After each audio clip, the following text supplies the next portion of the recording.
traps, global ultimates, point and clicks, death passives, reset mechanics, 3-hit passives, super ultimates, executes, steroid ultimates. Whether you're in favor of them or against them, they all have one thing in common. They're not meant to be targeted at a specific champion or class. Any semblance of that is purely coincidental, so the extent of their pressure comes down to how well the player understands the champion and the situation at hand. In a way, no matter how overpowered they may seem, you can't call them an instant win button. But despite League of Legends being a game that espouses mechanical execution and skill expression, it's not entirely devoid of these so-called instant win buttons. Counter abilities have been a staple presence throughout the roster since day one, and just about all of them have a group of very furious detractors that curse their very existence, some more than others.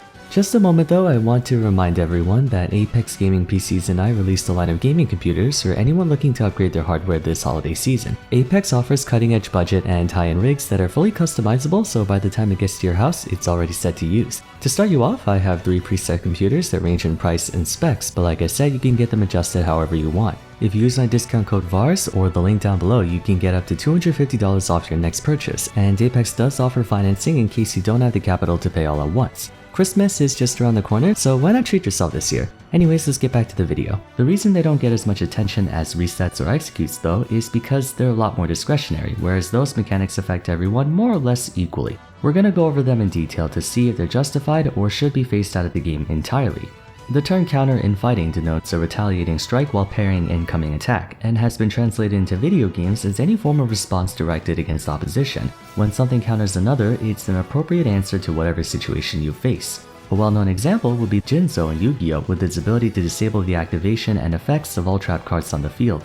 In a series like Pokemon, type matchups significantly influence the game's interactions. When battling a fire-type Pokemon, your best bet is with a water, rock, or ground-type attack, as those are super effective against fire, therefore dealing more damage. Countering is a universal notion in any video game that features you versus an opponent, whether player or computer. League is a bit more open-ended in this respect, so the idea of countering has less to do with who you're playing and more of what you do or how you do it. Take any champion out of the roster and search them up on any stats website, UGG for the sake of argument. Let's go with Evelynn. On her page you'll see a section called Toughest Matchups, featuring champions who supposedly counter Evelynn jungle. Historically, one of her most difficult matchups is Rek'Sai, a predator jungler who excels in early game skirmishes. Rek'Sai's ability to detect movement from any neutral or enemy unit allows her to track Evelynn even while the latter is invisible, diminishing her element of surprise. In that sense, you can argue Rek'Sai's burrow status is a counter to stealth champions, albeit indirectly. One of our newest champions, Vex, was designed entirely around handling opponents with a penchant for weaponizing mobility thanks to her passive Doom and Gloom, making her an excellent response to anyone with a ton of dashes or blinks like Yasuo, Sylas, and Akali. While it doesn't mean those champions have no chance of winning, Vex has the advantage, making her a soft counter. There's no universal type chart in League like there is in Pokemon. It's not like Nami does more damage against Brand on the basis of water beating fire. Hard counter abilities do exist though. Some champions possess an ability, usually defensive, that has the potential to completely nullify a substantial amount of pressure from an enemy champion, if not all of it. In some cases, they can even go so far as to turn that pressure against them, discouraging any usage of it. As said earlier, counter abilities have been around dating all the way back to the original 40 champions, but they were a lot more primitive in function compared to how they are now. Probably the earliest example of a counter ability is Sivir and her Spell Shield. If she's hit with any hostile effect within 1.5 seconds of casting the ability, the effect is negated and she heals herself, though it used to be mana restoration prior to her mid-scope. Very simple, block an ability, hopefully something dangerous, and you get a little something out of it. This obviously makes Sivir an effective choice against any support or marksman who rely on one single ability to start something. Ashe Arrow, Blitzcrank Hook, Morgana Q, what have you, but since it only lasts for 1.5 seconds and can only block one spell, enemies could either wait it out or use a fodder ability. Another well-known one was Old Pantheon. Aegis Protection let him block the next incoming attack or Tower Shot, which made him a natural counter to any top laner who depends on auto attacks. The rudimentary nature of early counter abilities was due to the rudimentary nature of League as a whole. Back then, almost everyone was one-note and stat-checky, so while Sivir or Nocturne spell shields are considered unimpressive nowadays, they were a big deal back then, though that doesn't invalidate the effectiveness of their counter abilities today. Modern counters, on the other hand, are a lot more influential and have started to become more prominent in this day and age. I suppose you can continue with Pantheon. His Aegis Protection was taken out and replaced with Aegis Assault, which in exchange for no longer being a passive grants him total invincibility to all sources of damage originating from champions he's facing. That includes true damage and executes. Yes, Pantheon Z is capable of surviving Pike Ultimate. Suffice to say, Aegis Assault has the potential to shield you from a lot more than just a single auto attack. Experimentation of higher ceiling counter abilities came to a head when Yasuo was released, bringing with him the infamous Wind Wall, a temporary barricade that intercepts and destroys all hostile non-turret projectiles that come in contact with it for 4 seconds. Considering some champions' entire kits are composed of projectiles, a well-timed and positioned Wind Wall can all but disable their ability to do just about anything, even if they weren't trying to target Yasuo in the first place. Over time, this would only grow in frequency. Shortly after Yasuo, we had Braum, whose Unbreakable bears a lot of resemblance to Wind Wall, albeit in a far healthier and more balanced way. Then came Gangplank and Fiora's rework, each having Ws that make fighting them a matchup nightmare for top laners who depend on crowd control or have predictable crowd control respectively. In Fiora's case, she can temporarily render herself immune to any hostile effects, not just damage but also crowd control and debuffs. Combining this with % max L true damage has made her one of the most despised top laner in the game to this day. Some of you might be wondering, what's the difference between a counter ability and something like stealth or on-target ability? Depending on your definition, there is none. By all accounts, on-target ability completely shuts down certain champions, but I wanted to also include abilities that serve as a response to something. The idea of a champion hard countering an attack style or group of champions has come off as strange to me. Not saying there shouldn't be any at all. Any competitive game will have some dynamic of acquiring a statistical advantage over your opponent. For example, a sniper rifle has more range than a handgun. Provided you keep your distance, you have the range advantage and can therefore exert pressure without fear of retaliation. But there should still be an opportunity, or ideally several, for the disadvantaged player to make up that difference through skill. When we cross into the territory of X champion nullifying Y champion's ability to play the game, that's when it can become problematic. Counter abilities are inherently designed to be game changers. Yasuo's Wind Wall, Jax's Counter-Strike, Fiora's Riposte, or Olaf's Ragnarok have theoretically infinite value. During the 2 seconds Jax is in evasion for, he can block an infinite number of basic attacks. Yasuo's Wind Wall can block an infinite number of projectiles. Olaf's ultimate can ignore an infinite amount of crowd control. The argument in defense of this is that counter abilities are time or position sensitive, and that you can work around them by either stalling them out or moving away from that position, which is true. But my issue with them is how polarizing they feel when players don't have either option. If you're playing Mordekaiser, unless you have Phase Rush, you have no chance of getting away from Olaf for 2.5 seconds to time out his ultimate. At higher ranks, Yasuo's Wind Wall is wide enough to block an entire choke point, and the only way you can exert pressure as an AD carry, for instance, is to walk through the Wind Wall likely within striking range of the enemy team. Even if there is a possibility that you can work around it, the fact that all your opponent has to do is press the button and you instantly become useless for that amount of time can feel very frustrating. And that's another thing that makes counter abilities feel like they're no skill. Just about all of them can be activated at the press of a button, no condition has to be met. They're basically on-demand get-out-of-jail-free cards. And don't try to tell me that having a high cooldown is a condition or balancing element. Most of the time, you only need to use the ability once anyway to win a fight. Yasuo's Wind Wall having a 30-second cooldown does not excuse the fact that it can apply more pressure than some champions' entire kits, including their ultimate. I would much rather Yasuo's W have like a 10-second cooldown, but he can only use it when his Q is empowered and cast Wind Wall instead. So he would choose between the knockup or Wind Wall, but more importantly, Yasuo can't just use it as soon as he sees a dangerous projectile flying towards him. At least with reset mechanics, they have to score a takedown or kill with it first. Viago's almost unstoppable if he gets a reset, but the onus is still on him to get the first kill. That gives your team a chance to shut him down before that happens.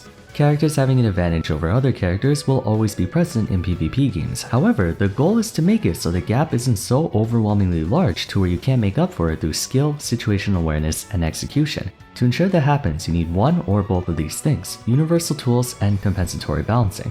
Let's go through a supposed counter matchup of Aatrox vs Fiora. There's this misconception that this is a hard -2 for Aatrox, as in 70-30 in favor of Fiora. At first glance it may seem that way, but in reality it's not as bad for Aatrox as you think. On paper, Fiora has a kit that implies she beats him. Lunge is a low cooldown fast dash that lets her sidestep his Qs, and she also has a riposte to parry any of his Qs or the pullback from his W chains, and they're really easy to see coming thanks to their delay. But Aatrox is not without options to stop her. For one, he has a stronger neutral game than Fiora. He doesn't have to commit to an all-in fight and just uses first and second Q to harass from a distance. Even if Fiora parries it, Riposte has almost triple the cooldown of Darken Blade. That's a major ability you don't have to worry about for a while. Furthermore, the skill shot still has to land, and Aatrox has his own fast reposition tool, Umbral Dash. One other thing is that Aatrox is a manaless champion who can sustain off damage dealt to champions, while Fiora has mana and doesn't have nearly as much sustain as Aatrox in neutral. In a battle of attrition, Aatrox will win. The matchup is still difficult, mind you, but it's a very winnable one because Aatrox has the necessary tools to respond to her tools. Not everyone does though.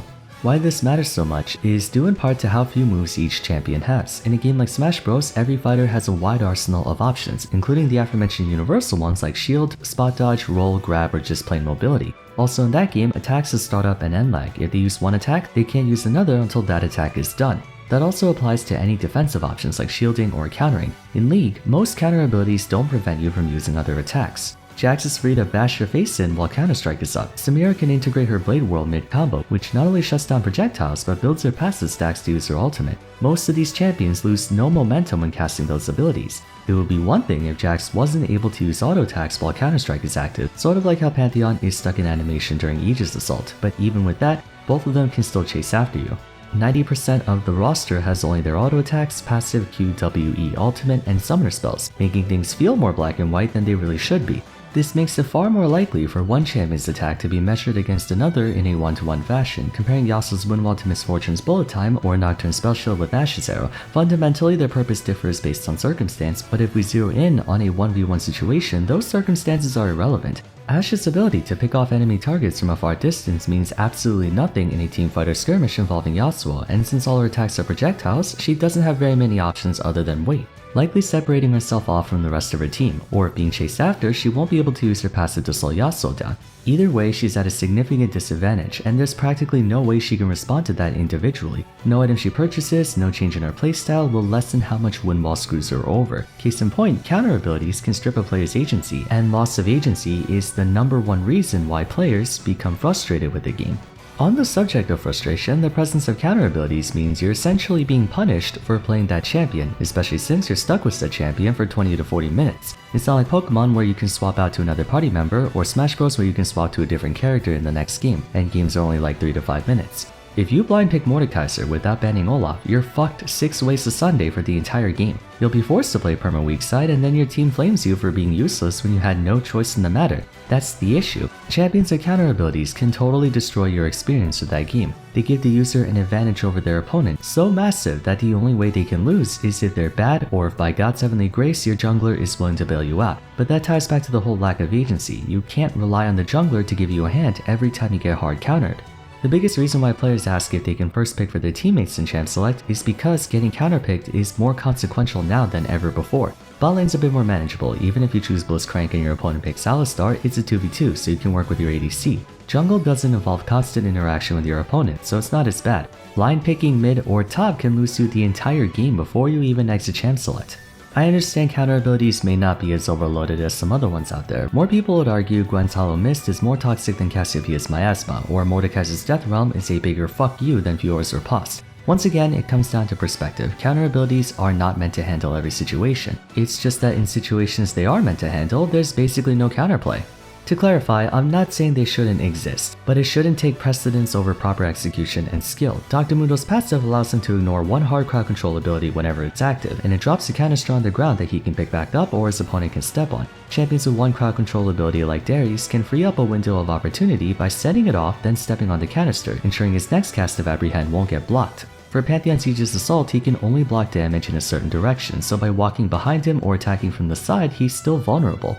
Every counter ability should have a counter to that counter, if that makes sense. Something like what I said earlier about Yasuo, seeing as he creates a wall of wind, it would make perfect sense for him to have to gather wind before he can use it. So by adding a setup requirement for wind wall, that would justify how strong it is. And before you rattle off in the comments about how that would break him, it scales appropriately in the late game. He gets 2 stacks of Q in like 2 seconds. Anyways, that's gonna be it for today. I may have come off a bit more cynical in this video than my other ones, but in my defense I'm a top laner. I have to deal with Fiora, Jax, Gangplank and stuff on the regular, so maybe I'm biased. But as usual, feel free to share your thoughts on counter abilities in the comments down below if you agree or disagree with my points. For now, if you enjoyed today's video, I'd appreciate it if you could leave a like and subscribe. Consider following me on Twitter @VarsVaram, joining my Discord server, and if you'd like to support me further, check out my Patreon. By donating, you get access to benefits for all 3 of my channels, Vars, Vars2, and Vars3. Till next time, thanks so much for watching, and I look forward to seeing you again soon. Take care.